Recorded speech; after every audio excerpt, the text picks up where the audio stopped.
ان لوگوں سے تھوڑا سا شکوہ ہے جو کہتے ہیں جی میں نے جی بڑی راج راج کے زیارت کر لی ہے، بس راج گئے، ختم ہو گئی بات۔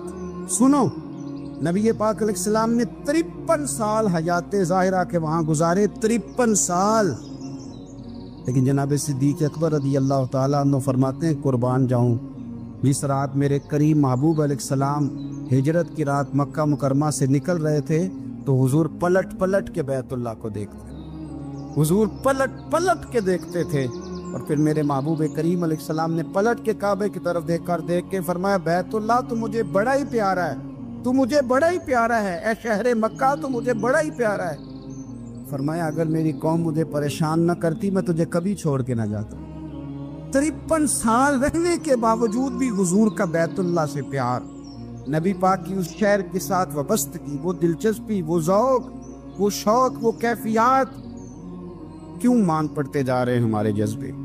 ہمارے سیاست کی باتیں روز ہونے لگی ہیں، بحثوں کی باتیں روز ہوتی، لیکن اپنا عشق مضبوط کرنے کی بات، آپ یقین کریں یہ جو عشق ہوتا ہے یہ بندے کو آزاد کر دیتا ہے، یہ بندے کو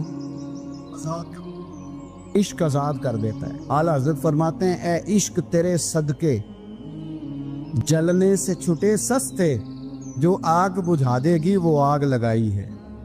اور علامہ اقبال کہنے لگے، اقبال سمجھاتے ہیں، وہ کہتے ہیں بجھی عشق کی آگ اندھیر ہے، اب مسلمان نہیں اب خاک کا ڈھیر ہے۔ کہتے ہیں بغیر عشق کے نا کوئی کام بھی، نماز بھی بغیر عشق کے پڑھی جاتی ہے تو کوئی مزہ ہی نہیں دیتی، بندے کہتے ہیں دل ہی نہیں لگتا، پیری مریدی ہے بغیر عشق کے ایسی رسم ہی ہے، ٹھیک ہے گزارا چل رہا ہے، قرآن شریف کی تلاوت ہے تو بغیر عشق کے کیسے کیفیات چلیں گی؟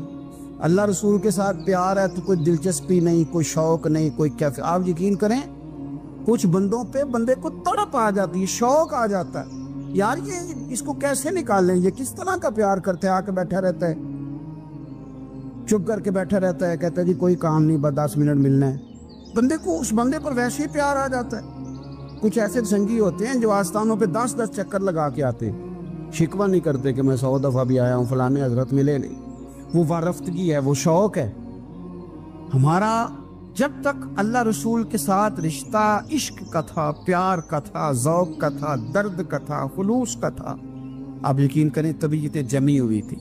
نبی پاک نے نا ہمیں تکلیف میں رہ کے پیار کرنے کا درس دیا۔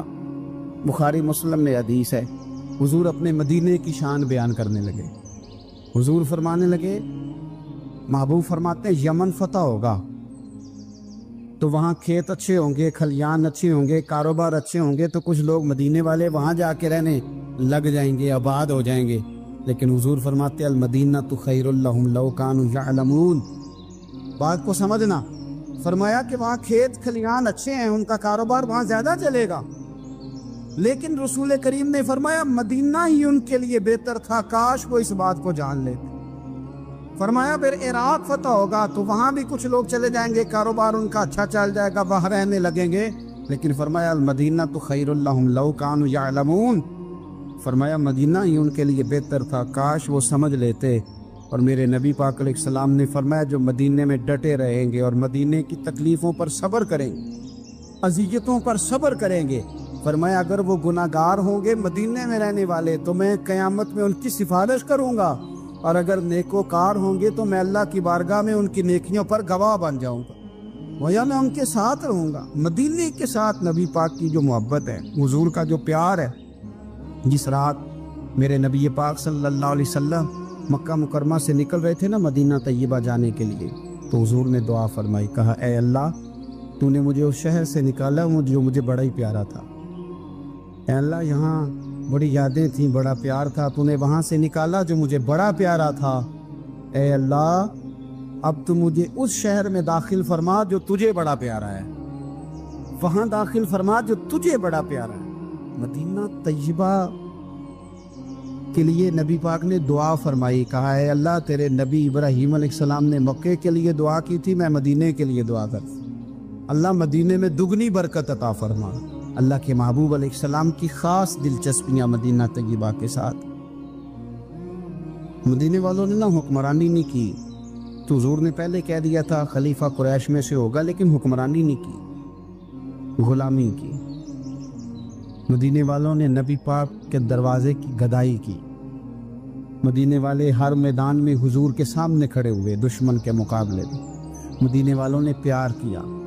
اس لیے میرے نبی پاک علیہ الصلوۃ والسلام نے فرمایا اگر لوگوں کے دو گروہ ہو گئے، دو لائنوں میں لوگ چلنے لگے، ایک لائن ادھر چل رہی ہے ایک ادھر چل رہی ہے، تو حضور فرماتے ہیں میں تو اس لائن میں چلوں گا، اس قطار میں چلوں گا جس میں مدینے کے لوگ چل رہے ہوں۔ انصار مدینہ کے ساتھ حضور کا پیار، اس شہر کے ساتھ حضور کی دلچسپیاں، پیار دیکھیں نا، بندہ جب اپنے گھر واپس لوٹ کے آتا ہے تو شوق ہوتا ہے ذرا جلدی سے نا گھر پہنچ جاؤں، ذرا تھوڑا جلدی چلا جاؤں۔ کئی سفر سے آئے، صحابہ فرماتے ہیں کہ جب نبی پاک کسی جنگ سے، جہاد سے، سفر سے لوٹتے، مدینے کی عمارتیں نظر آتی تو گھوڑا تیز کر لیتے، اپنے اندر نا یہ ذوق پیدا کریں، یہ پیار پیدا کریں۔ آپ یقین کریں کوئی ٹھنڈے ٹھنڈے مسلمان، وہ کوئی کیفیت نہیں، صبح سے شام تک میں دوستوں سے کہا کرتا ہوں الحمدللہ کبھی ایک آیت پڑھ لینا قرآن پاک کی ترجمہ و تفسیر کے ساتھ تو سارا دن وہ گھومتی رہتی ہے دماغ میں، رات کو اس کا ذائقہ رہتا ہے روح میں۔ تو جب میں اور آپ سارا دن پڑھیں، سیاست کریں، سیاست سنائیں، کہانیاں کریں، غیبتیں، پھر دماغ میں الٹے سیدھے خیالات ہی آنے ہیں۔ تو اگر صبح اٹھتے ہی سب سے پہلے مدینے والے کی ایک نعت سنی جائے اور شام کو سوتے وقت بھی ایک نعت سنی جائے، ایک نعت نعمتیں بانٹتا جس سمت وہ ذیشان گیا، اس طرف منشی رحمت کا قلم دان گیا، تجھے جانا تجھے مانا نہ رکھا غیر سے کام، للہ الحمد میں دنیا سے مسلمان گیا۔ تو اگر یہ ذوق بنا لیا جائے تو انشاءاللہ رات کو بھی آپ کو نا مدینہ ہی نظر آئے گا، انشاءاللہ خواب میں بھی آپ ٹکٹنگ کرا رہے ہوں، آپ ویزا ہی لگوا رہے ہوں گے، لیکن شرط یہ ہے کہ وہ کیفیت ہو، وہ پریم ہو، وہ پیار ہو۔ مدینے والوں نے بڑی غلامی کی، کبھی کوئی شکوہ نہیں کیا، ویسے کبھی کبھی اللہ موقع بناتا تھا، کبھی کبھی نا مدینہ شریف میں ایسے ہوتا تھا کبھی کبھار۔ ایک دفعہ نا جب کچھ علاقے فتح ہوئے تو بڑا مال آیا فتح مکہ کے بعد، تو بخاری مسلم میں حدیث ہے، اسلام کے اندر یہ ہوتا ہے کہ جو نیا کلمہ پڑھتا تھا اسے مال غنیمت میں سے زیادہ حصہ دیا جاتا تھا، اس کو کہتے ہیں مؤلفۃ القلوب، تالیف قلب کے لیے۔ تو چونکہ یہ قانون تھا تو نبی پاک صلی اللہ علیہ وسلم نے نا مکے والوں کو ذرا مال تھوڑا زیادہ دیا۔ مدینے میں سے ایک آدھ نوجوان نے کہا کہ حضور نا آپ اپنے رشتہ داروں کی طرف توجہ زیادہ کرنے لگے، یہ بھی محبت کی جنگ ہوتی ہے نا، قربان جائیں۔ حضور سید عالم علیہ السلام تک بات پہنچی اور اسی طرح پہنچی کہ ایک آدھ نوجوان نے بات کی ہے۔ نبی پاک علیہ السلام نے ترکی خیمہ لگوایا، فرمایا مکے والا کوئی نہ آئے، صرف مدینے والے آئیں۔ سارے حضور کے سامنے بیٹھ گئے، ذرا منظر دیکھنا، حضرت ابو ایوب انصاری رضی اللہ تعالیٰ عنہ سے لے کر سارے انصار۔ حضور نے فرمایا ابھی میں نے سنا ہے تم میں سے کچھ نے کہا ہے کہ حضور اپنے رشتہ داروں کو زیادہ دینے لگے۔ رو پڑے مدینے والے، یا رسول اللہ وہ تو ایک نوجوان نے غلطی۔ فرمایا نہیں تم کہہ سکتے ہو کہ یا رسول اللہ صلی اللہ علیہ وسلم مکے والوں نے تو آپ کو تکلیف دی تھی، ہم نے آپ کو ٹھہرایا، تم کہہ سکتے ہو چونکہ تم نے ٹھہرایا تھا۔ مدینے والے رونے لگے کہ یا رسول اللہ ہم کون ہوتے ہیں ٹھہرانے والے، وہ تو آپ آئے، اللہ نے مدینے کو شانیں عطا کر دی۔